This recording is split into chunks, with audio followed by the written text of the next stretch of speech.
द्वादश स्कंदः अथ अष्टमोऽध्यायः फ्रॉम श्लोका 23 उत्वाग्निं समुपासीनं ददृशुः शक्रकिङ्कराः उत्वाग्निं समुपासीनं ददृशुः शक्रकिङ्कराः उत्वाग्निं समुपासीनं ददृशुः शक्रकिङ्कराः मीलिताक्षं दुराधर्षं मूर्तिमन्तमिवानलम्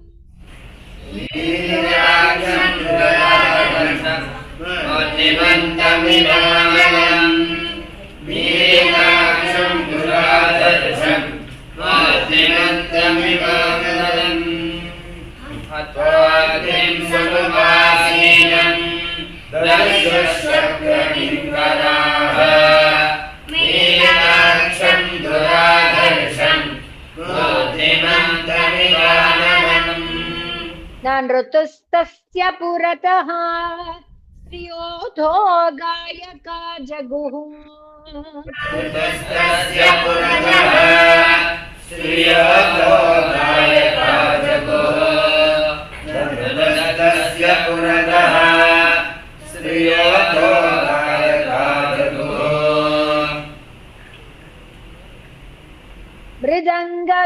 मृदङ्गवीणापनवैः वाद्यं चक्रुल्मनोरमम्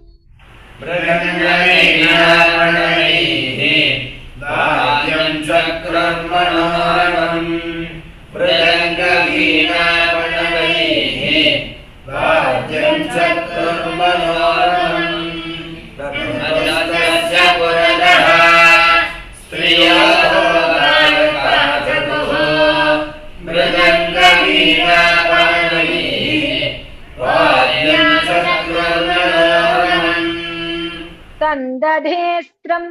स्वधनुषि कामः पञ्चमुखं तदा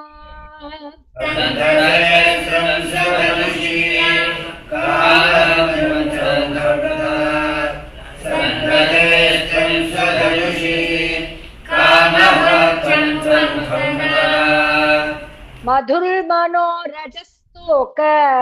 इन्द्रभृत्या व्यकम्पयन्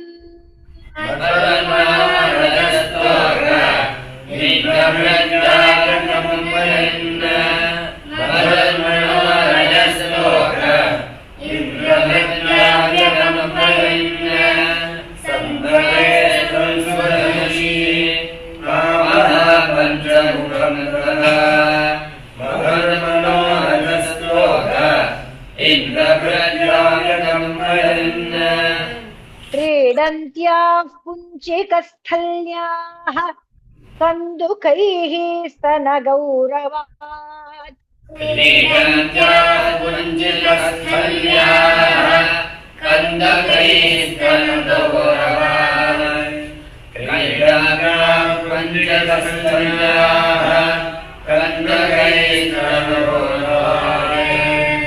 वृषमुद्विग्नमध्यायाः केशविस्रंसितस्रजः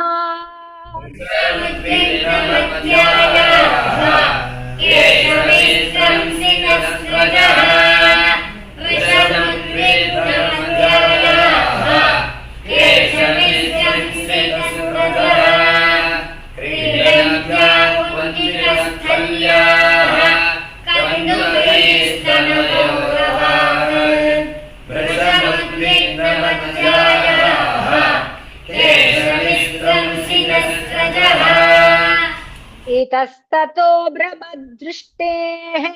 चलन्त्या अनुकन्दुकम्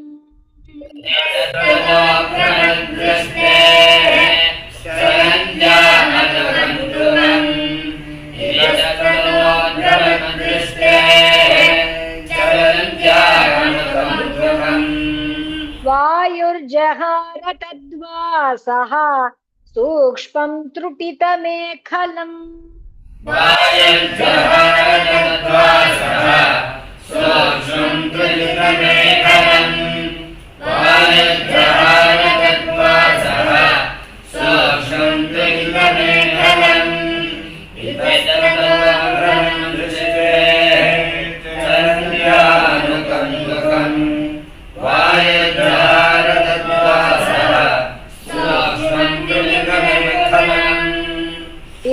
विसर्ज तदा बाणम् मत्वा तं स्वचितं स्मरः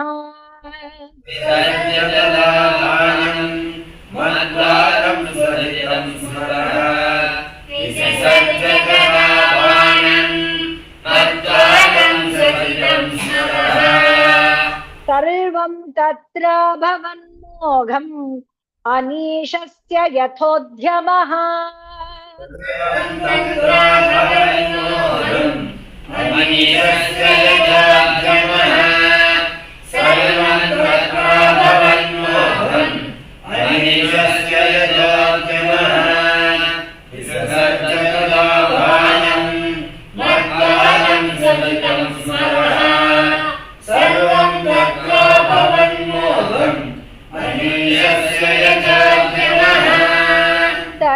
तम् अपकुर्वन्तः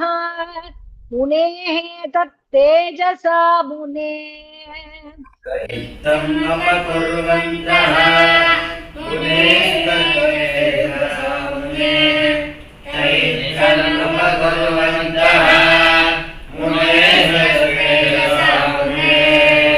दह्यमानानि ववृतुः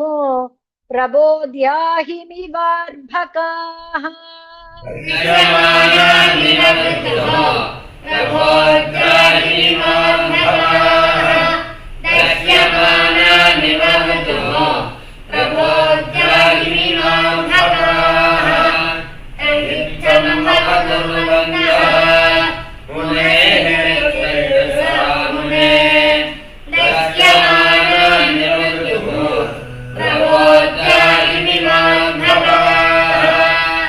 इतीन्द्रानुचरैर्ब्रह्मन् दर्शितोऽपि महामुनिः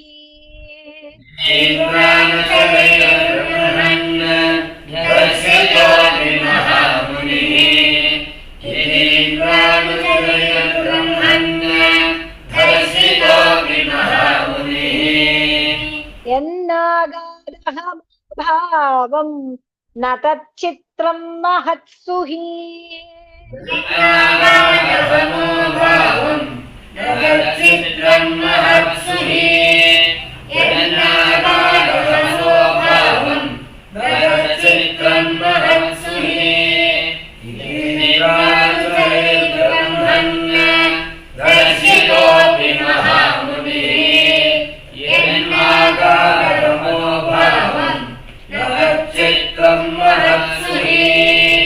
दृष्ट्वा निस्तेजसं कामं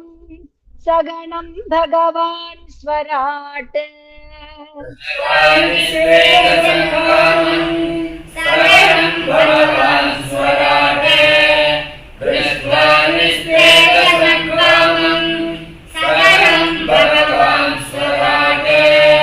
श्रुत्वानुभावं ब्रह्मर्षेः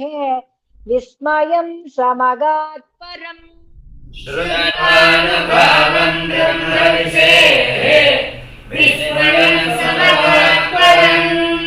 श्रुत्वानुभावं ब्रह्मर्षेः विस्मयं समगात् परम् दृष्ट्वा निस्तेजसं कामं सगणं भगवान् स्वराटे श्रुत्वानुभावं ब्रह्मर्षेः विस्मयं समगात् परम् तस्यैवं युञ्जतश्चित्तं तपस्वाध्याय संयमैः एवं युञ्जतश्चित्तं तपस्वाध्याय संयमैः तस्यैवं युञ्जतश्चित्तं तपस्वाध्याय संयमैः अनुग्रहाय विरासीन् नरनारायणो हरिः अनुग्रहाय विरासीन् नरनारायणो हरिः अनुग्रहाय विरासीन् नरनारायणो हरिः तस्यैवं युञ्जतश्चित्तं तपस्वाध्याय संयमैः अनुग्रहाय विरासीन् नरनारायणो तौ शुक्लकृष्णौ नवकञ्जलोचनौ कृष्णानवकञ्जलोचनो तौ शुक्लकृष्णो नवकञ्जलोचनो चतुर्भुजौ रौरववल्कलाम्बरौ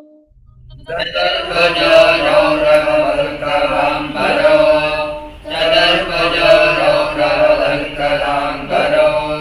पवित्रपाणि उपवीतकं त्रिवृत् पवित्रपाणि उपवीतकं त्रिवृत् पवित्रपाणि उपवीतकं त्रिवृत् कमण्डलुं दण्डमृजुं च वैष्णवम् कमण्डलं दण्डभुजं च वैणवम् कमण्डलं दण्डभुजं च वैणवम् कृष्णो नवकञ्जलोचनो चतुर्भुजो नवकलाम्बरो पवित्रपाणि उपवीतकं त्रिवृत् कमण्डलं दण्डभुजं च वैणवम् पद्माक्षमालामुतजन्तुमार्जनम् पदाक्षमालामुपजन्तुमार्जनम् पदाक्षमालामुपजन्तुमार्जनम् वेदं च साक्षात् पयेव रूपिणी वेदं च साक्षात् तपयेव रूपिणो वेदं च साक्षात् तपयेव रूपिणो तपत्तडिद्वर्णपि शङ्करोचिषा तपत्तडिद्वर्णपिशङ्करोचिषा तपत्तडिद्वर्णपिशङ्करोचिषा प्रांशुदधानौ विबुधर्षभार्चितौ प्रांशुदधानो विबुधर्षभार्चितो प्रांशुदधानो विबुधर्षभार्चितो पद्माक्षमालामुपजन्तुमार्जनम् वेदं च साक्षात् तपयेव तपत्तडिद्वर्णपिशङ्करोचिषा प्रांशुदधानो विबुधर्षभार्चितौ ते वै भगवतो रूपे नरनारायणा ऋषि भगवतो रूपे नरनारायणऋषि ते वै भगवतो रूपे नरनारायणऋषि दृष्ट्वोत्थायादरेणोच्चैः ननामाङ्गेन दण्डवत्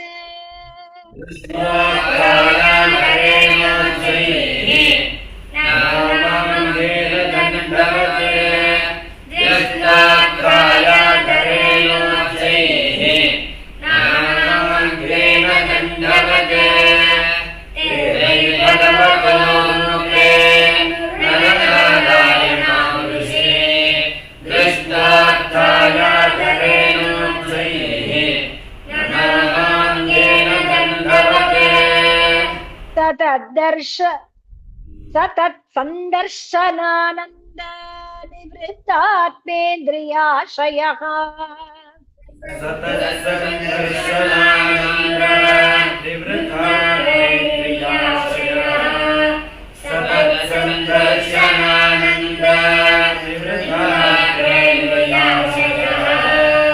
हृष्टरोमासु पूर्णाक्षः न सेहे तावदुदीक्षितुम्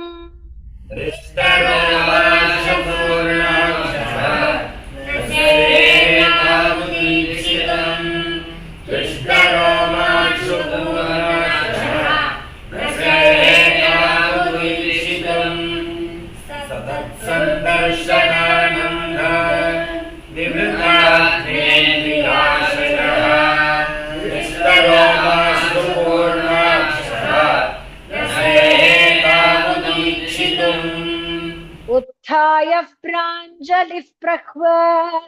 औत्सुक्यादाश्लिषन्निव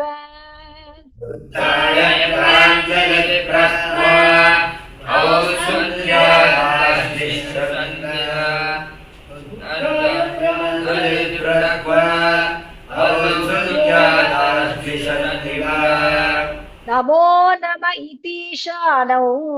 बभाषे गद्गदाक्षरः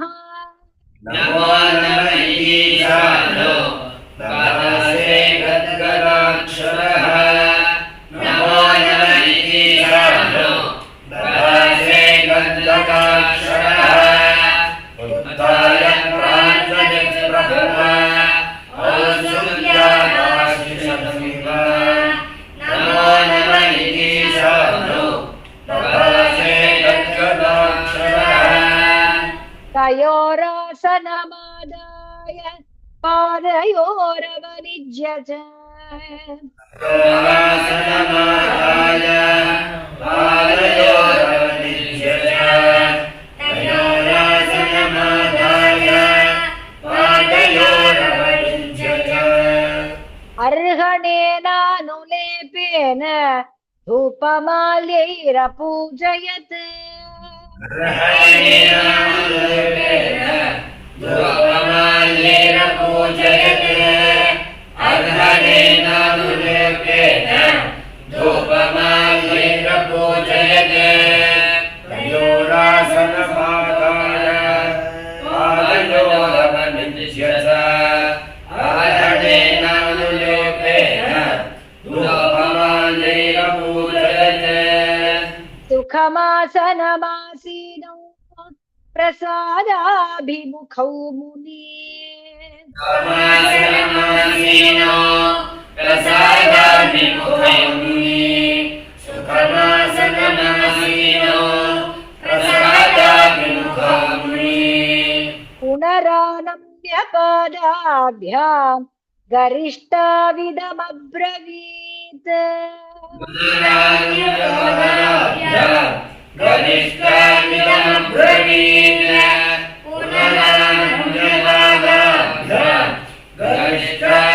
गरिष्ठाविदमब्रवीत्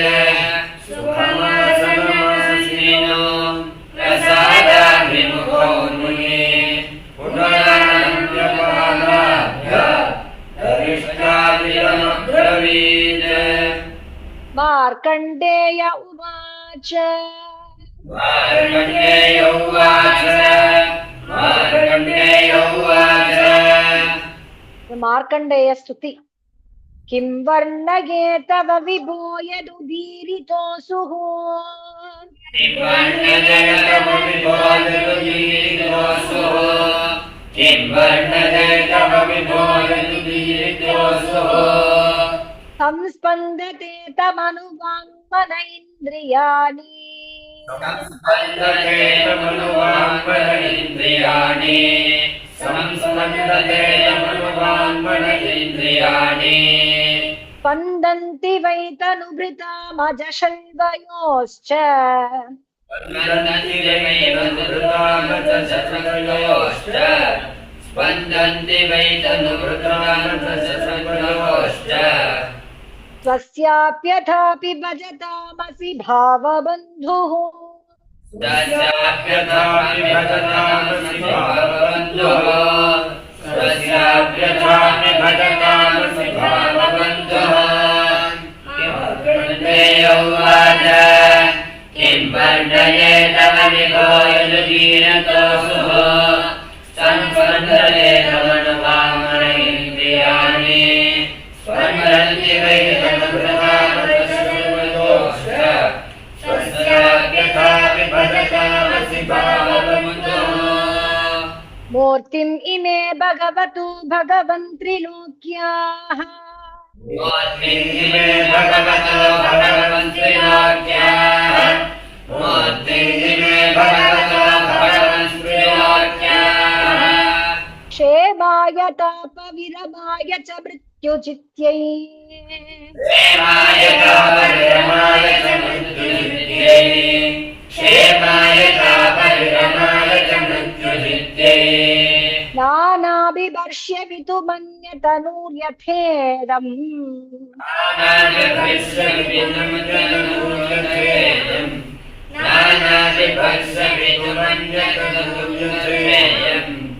दृष्ट्वा पुनर्ग्रससि सर्वमिवोर्ननाभिः पुनर्ग्रससि सर्वमिवोर्ननाभिः स्रष्टा सर्वमिमोर्णाभिः मयिमे भगवतो भगवान् त्रिलोक्या क्षेमाय तापविरमाय च धर्मजत्यै नानाविभक्ष्यमिदमन्यनमनुयथेयम् सृष्ट्वा पुनर्जन्मसर्वमिमोर्णाभिः तस्यावितु स्थिरचरेशितुरङ्घ्रिमूलम्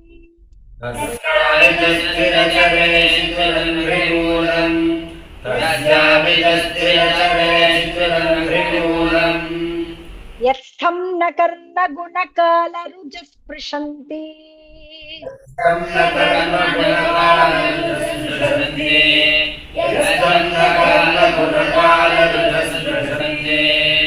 यद्वै स्तुवन्ति नियमं हिनमन्ति यजन्त्यभीक्ष्णम्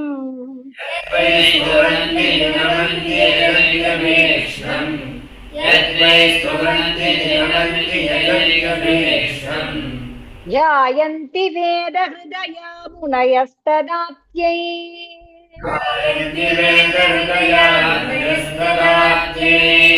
ध्यायन्ति वेदहृदयामुनयस्तदात्यै तस्यावितुस्थिरचरेशितुरङ्घ्रिमूलम्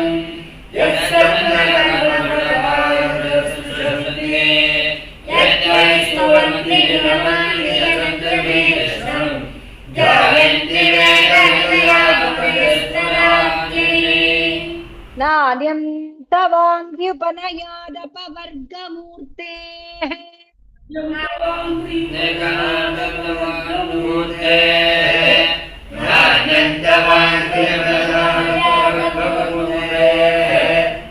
क्षेमं जनस्य परितोभिय ईशविद्मः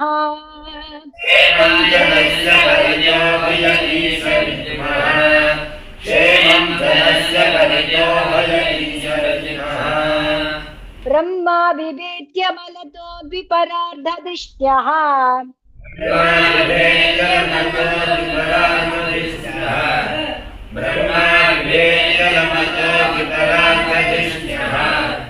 कालस्य ते किमुत तत्कृतभौतिकानां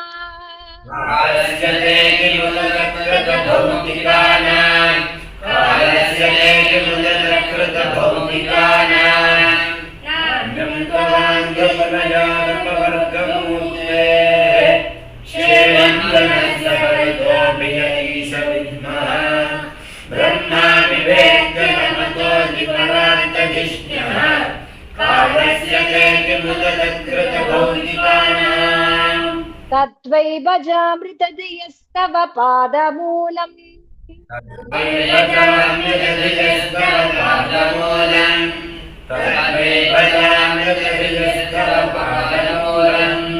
हित्वेदमात्मच्छदि च आत्मगुरोः परस्य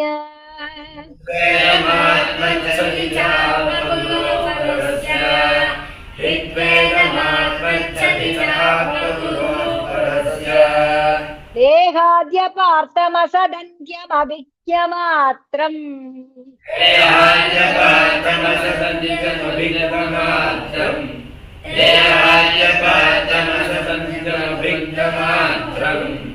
विन्देत ते तर्हि सर्वमनीषितार्थम्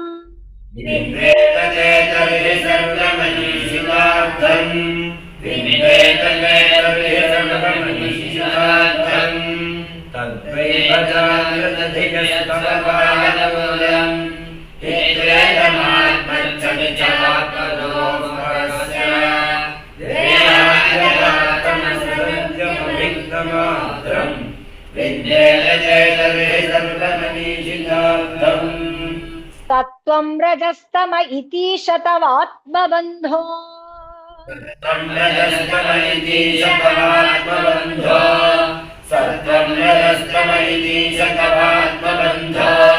मायामया स्थितिलयोदय हेतवोऽस्य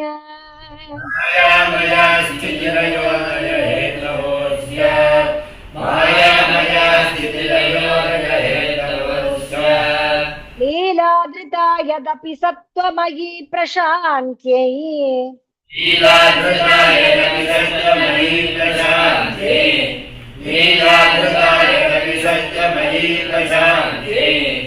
नान्ये नृणां व्यसनमोहवियश्चयाभ्याम्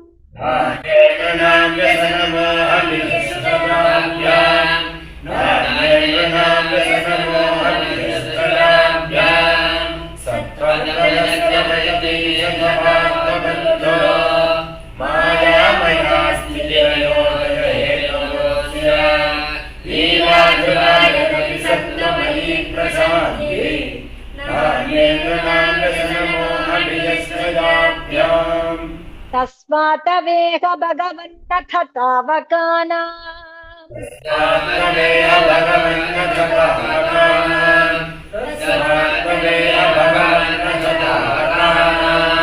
शुक्लां तनुं स्वदयितां कुशला भजन्ति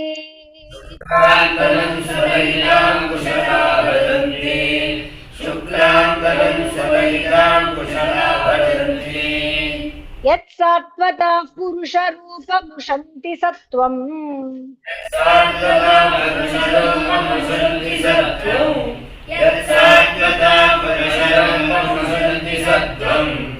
लोको यतो भयमुतात्मसुखं न चान्यत्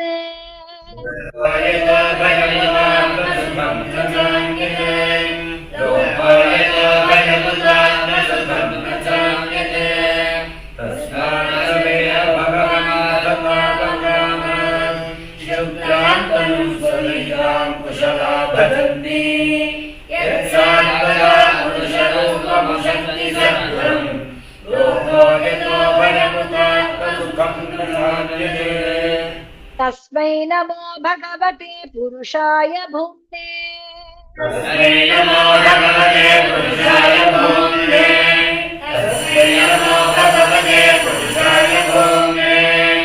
विश्वाय विश्वगुरवे परदेवतायै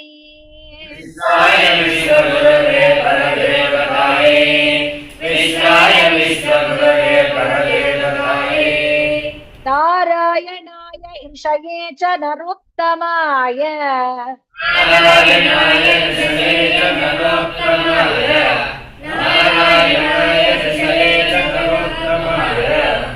हंसाय संयतगिरे निगमेश्वराय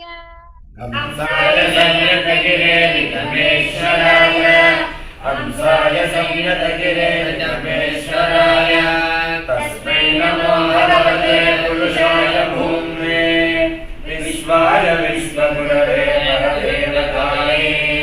नारायणाय ईशये च नरोत्तमाय हंसाय संयतगिरे निगमेश्वराय यं वै न वेद विदताक्षपतैर्ब्रह्मद्भिः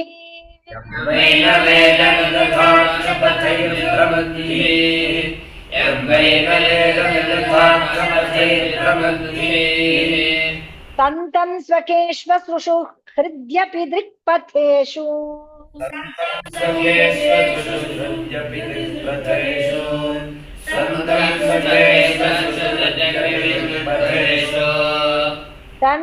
तन्माययामृतमतिः सहु एव साक्षात्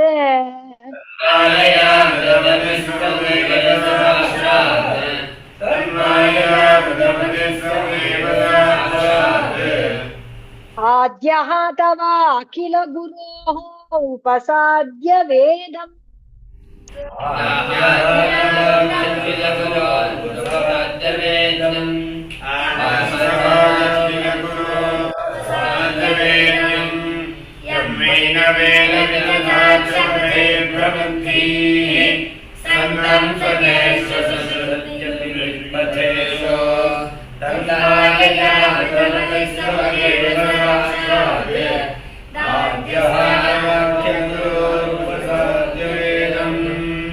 यद्दर्शनं निगम आत्मरः प्रकाशम्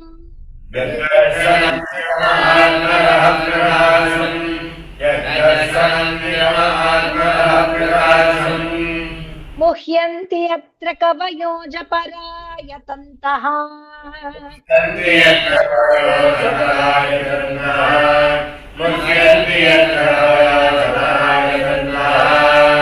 तं सर्ववादविषयः प्रतिरूपशीलम्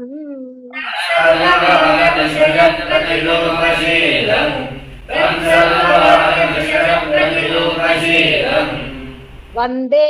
महापुरुषम् आत्मनिगूढबोधम्